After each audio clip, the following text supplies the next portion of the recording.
મારી વાત સાચી લાગે મને તાળીઓથી વધાવી લેજો કે આ સંસારની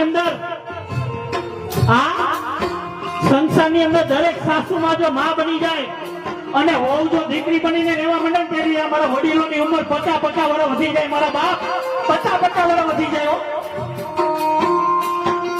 કારણ કે તમે હાવ એકબીજા બાંધવામાંથી નવરા ન થાવ ને એટલે મારા વડીલો કોઈ નિર્ણય ન લઈ શકે, બિચારા દુનિયા છોડીને વયા જતા હોય.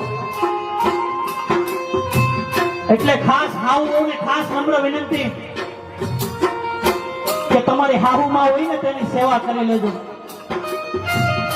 અને હાહુને પણ નમ્ર વિનંતી કે જેવી વહુ આવી હોય ને એ આપણી છે, બાજુમાં જઈને એની પંચાયત કરવી. આ તો બાજુમાં જઈને એના જ અવગુણ ગાતી હોય, મારી વહુ આવી છે, મારી વહુ કઈ કામ ન કરે, મારી વહુ આમ છે, પણ મારી માં કાલ સવારે તારી કાયા